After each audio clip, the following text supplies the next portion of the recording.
So tell me about it. Tell me about the journey to getting this patent working with University of Michigan, right? Yep, University of Michigan, go blue. So I am now a University of Michigan fan. So last year I had a unique opportunity to be a part of CNBC Millennial Money series. And so Millennial Money is a show that CNBC has. It captures stories of millennials, how they use it, how they make their money, how they spend their money, budget it. And it was a real tedious show because it's very based off fact checks. So they have to get into your business. Like, you have to just open up all your books and show them everything. And if not, they won't feature the story or they won't feature certain stuff in stories. So like everything they put out there, it have to be true. And so to me, it was more of a learning lesson. Like, okay, I need to watch how I spend my money, what I'm putting my money into. So it was a unique experience. And so CNBC put the show out on their YouTube channel and it reached about 550,000 views and still going up. And so a student at the University of Michigan seen the story and he shared it with his professor. And this particular professor, she works at the University of Michigan Technology and Innovations College, which is a new school that University of Michigan just opened. And she was working on a different project, which was going to have her in Florida last year during Classic Weekend. And so when she reached out to me, she was like, "Hey, I'm gonna be in particular in Orlando, and I want to know if I can interview." And so we set the interview up. She came to my FRC office, and we did an interview. And it was basically about entrepreneurship, how I overcame obstacles, and what I'm doing now, and how entrepreneurship is playing a role in my life. And from that, she, off camera, she was like, "Hey, do you have anything that you want to invent or anything you like to use to make that can help you or your cleaning business?" And I was like, "That's crazy you asked me that because I've been having this ideal about a particular product for a couple of years now. Just don't have the time, the resources, or energy to kind of really put it through. But I think it's something that could work." And so I shared it with it, and she was impressed about it. So she was like, "What I can offer is that my next semester, my students, each class, they're tasked with a project, and I can task them with making 2 prototypes for this invention. And then from there, you can try to get a patent." And so in the process of that, a year went by and I was like, "I don't know, is this true?" I didn't know if she was really a professor, so I was kind of hesitant, like to really trust it, right? And so throughout saying the upcoming year, she would email me, text me, just like, "I hope you're getting ready" and stuff. And I was like, "Yeah, she's just talking." And so when it got time to it, she got me on a Zoom call with her students, and I had to explain to them what the product is and what I'm looking for it to do, and gave them an idea, and then they set forth to actually build out this prototype. And throughout the stages, they kept me updated, and then the last call, they actually got on to tell me is the prototype good to go, if it's iffy or not. And so both groups basically said yes, this is a good prototype. We can actually move forward with it. And then on the 30th of November, it was completed. And then December 5th and 6th, I flew out to Michigan because they wanted to present it to me over Zoom. And I was like, "No, I think that's a disgrace to myself and to you guys. I have to actually come there. One, to be in you guys' presence and physically, personally, thank you guys for that." And so that's what I did. I went out to the University of Michigan and I went to, pick up the prototypes, see how it worked. And then they allowed me to actually ship the prototypes back and have them. And so I do have them in my possession. I'm working also with the patent office to actually we filed a provisional patent, and so I thank God because the patent office also have pro bono services, and so I have to give a huge shout out to so for Florida, all the patent pro bono services is Miami Legal Day. And so a huge shout out to Miami Legal Day and also for the patent services for being able to offer that service because those fees are hefty when it come down to trying to file a patent. But the biggest takeaway I got from this is just like collaboration of teamwork because those students was that first time ever meeting each other. So to see them work on a project together, they had to learn how to communicate with each other. They had different views because they're all in school for technology and innovation. So everybody's views could have been different. And so in the back end of that, I'm also working with lawyers to draft up a contract to offer them some type of royalty because I feel like heavily into the product. that it's going to be successful. So I do want to offer them. And the University of Michigan, they didn't want anything. They didn't want anything monetary, but they said I could offer the students something for actually helping with that. And so I'm gonna like forever have them a part of that, and maybe we can do future business as well. So I'm excited about it. Oh my gosh, that is insane. I mean, first of all, I'm just like, anyone who knows you would not be surprised to hear like any of that. Like you going out there, you trying to like give the students some royalty, like you, that's so you. But I think that's like the pay it for it like kind of attitude, like just blessing. And you always are posting, I'm blessed, but you're blessing so many people all the Yeah. time. So it's like, um, so I have two questions. One is like at first you're saying you weren't sure if it was real, like you didn't even know she was a professor, like whatnot. Like, was there a moment before you sent like your idea designs where you were like, do I actually share this idea? Like, could this person steal my idea? Was there any level of like being afraid to like trust someone else with your idea or? Yeah, it was. But once I really did my research and realized, okay, she is a professor of Michigan, and I was like, all right, well, if something happened, I'm gonna blame Michigan for it. But once I realized that my level of trust went down, and then when I started working with the patent lawyers, they created me an NDA. And it was like, okay, once we filed a provisional, you're kind of safe to talk about it. So when I had that paper trail, I kind of like eased it out. And then I realized, like, okay, again, this is the actual University of Michigan. There are students, and so I kind of my level went down of trusting and stuff. But it was up there because like I've been burnt in the past, not particular to like by ideas, by other stuff. And so I was like, I don't want to let this go. And it's like I feel like this is a huge product. After and so when you go through the patent search, you have to Google have a patent platform that you can look up other patents. So the lawyers, they make you search. You have to submit 10 different patents that possibly like yours. So I had to go and search. And the unique thing about it, I couldn't find nothing towards the same thing as my product. And so that was another sign that, okay, I may have something that's significant here. So I was a little skeptical, but as I went through the process, I started to learn. And then it just helps you. It's like, sometimes God don't send people your way to, saying, to take away from you and stuff. So my discernment was up a little bit, but I think through that I eased it all, and like now it's like I'm forever a Michigan fan. I thought about moving there, to be honest. So Because of this or because you liked it when you visited or all of no, it? no, both. One because of what they did. I think I'm forever indebted to Michigan. And then two, not only that, when I went there, so particularly I was in Flint, Michigan. Mm. And the I love diversity, and so that's one of my big places when I can go places, and diversity is huge. And then not only that, the people was very welcoming. But also, I think the most important thing to me about Michigan is the Mott Foundation. And we all know about the Michigan story with the water, and I don't know too much of it, but of course, for what we see it on the news. But this one particular foundation, from what I heard, has always been in Michigan. One, and then two, they're just steady pouring back into the community, just trying to keep the community stabilized beyond everything that's going on and stuff. So when you can go places and you see huge foundations that have money, where they're people oriented and they're trying to like develop their community in a right way, and it's very significant. And so that's what I like to be around: the culture, organizations that understand that, hey, we may have the resources and other communities may not. How can we go in and help those organizations without making those people feel like they're not a part of the organization?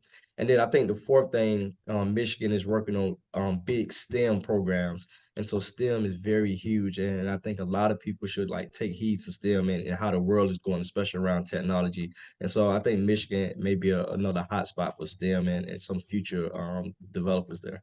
I didn't know that. That's good to know. I'm sure your predictions in the future will be like seeing that more on the news. That's really cool. Very cool. Well, I mean, Orlando would be sad to lose you, but good thing for you and for Michigan. But well, you were there in the winter, so you felt the Yeah, it is cold. I wish I would have called it snowing, but it was cold up there. But Michigan is changing as well too because of the whole climate change is another thing that we got to really focus on. But Michigan, it was unique though, but it was real cold. yeah, yeah. Other question is like, um, it just like this is one of those crazy stories where you can see in hindsight how like one thing led to another that led to another.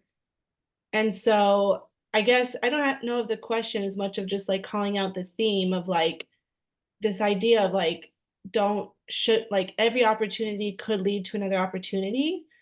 And like you getting on CNBC could have been like in your mind, like, oh, this is awesome. Did you ever expect like from that that something like this was going to happen? No, and the crazy thing about it, one of my mentors, he was said best advice I could, and so I still had to like process how big CNBC platform is.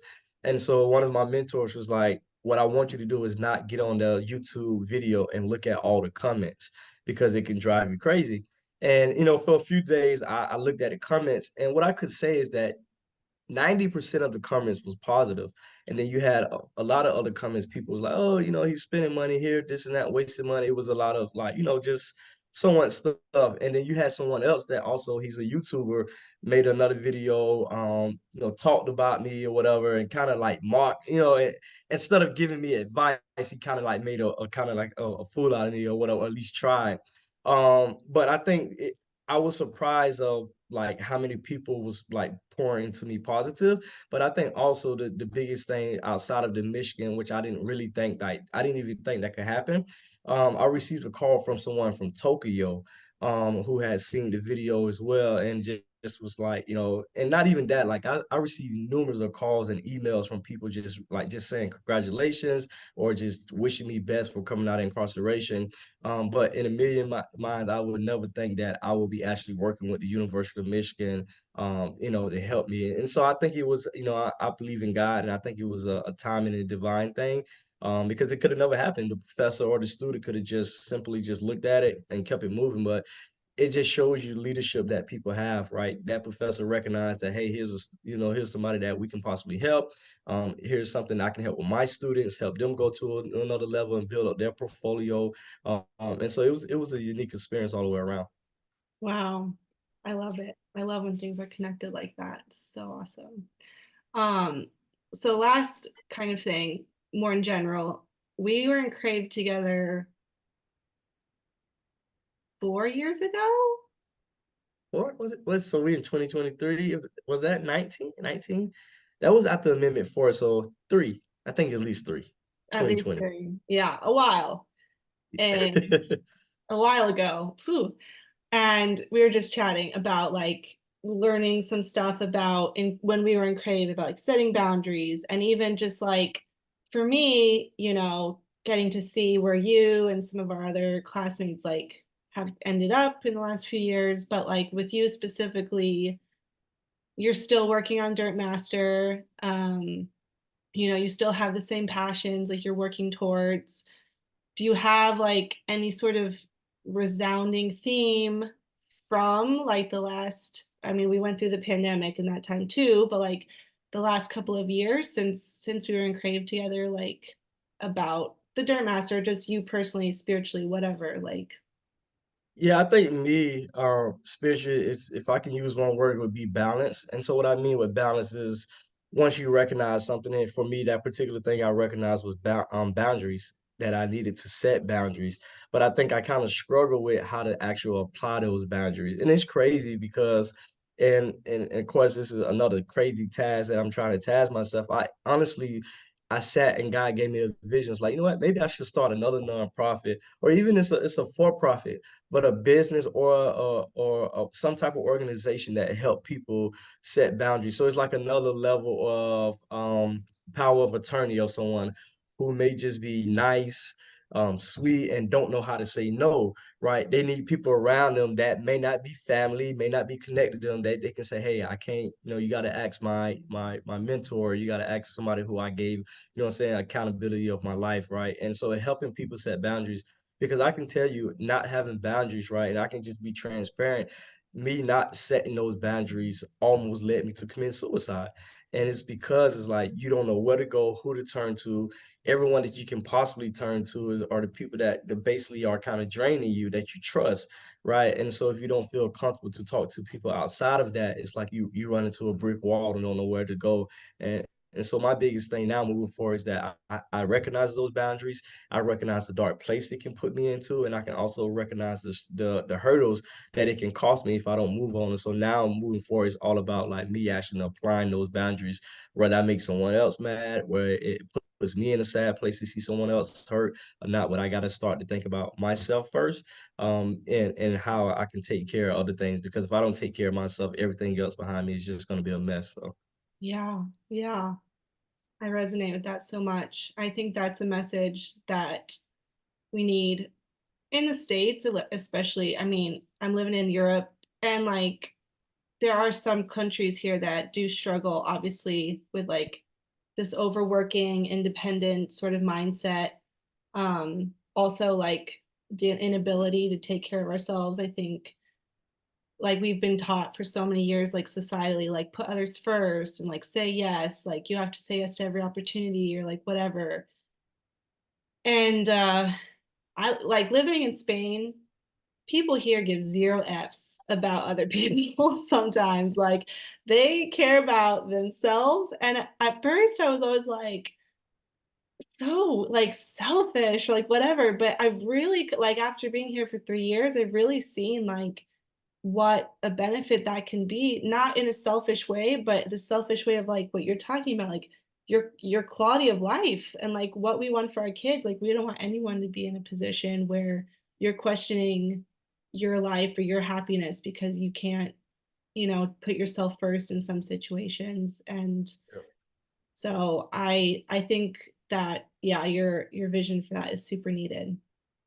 Yeah, so that's why they just, at the end of the day, it's like you say, you have to take one step at itself, and you have to be accountable for yourself, and then if you could help others, and if you can't, maybe you can help find ways to help them. But it's in particular, you have to one day at a time, and you have to kind of move a little selfish to be able to get to where you need, and then you can make the impact. And I think with me, it's like I was trying to make the impact, bringing everyone with me at the same time, being disappointed for people not being how I wanted them to be. And one of the I can't particularly say who. No matter of fact, it was Tyler Perry. He changed my perspective. He had he did a speak about trees, and so he said treat people like trees in your life. And so some people are roots, some people are branches, and some people are leaves.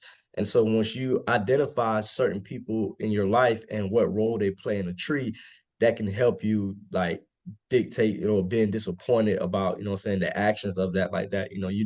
Leaves are gonna come, they're gonna fall, they're gonna grow. Branches only grow so long, and then roots are in your life forever. And so those are people that you should be more attentive and allow access to you, because you need them to continue to grow. And so I'm starting to put everybody in as a tree scenario in my life, and I think that's gonna help me out in the future. I love that. Wow. Perry, such a genius. Wow. I love it. Do you have anything else to share for the Crave recording before I stop it? No, that I love Crave, and I think everyone should be a part of Crave, and I can't wait to continue to see how Crave continues to grow. And Crave is needed. It's almost like an appetite. It's needed when it's hungry. There, that balance is there to speed you physically, mentally, and spiritually as well. So thank Crave and everything that they're doing. Yeah, I agree. They're recruiting for their next class. I'm always excited when that happens. I'm like, who's gonna be the lucky ones? Awesome.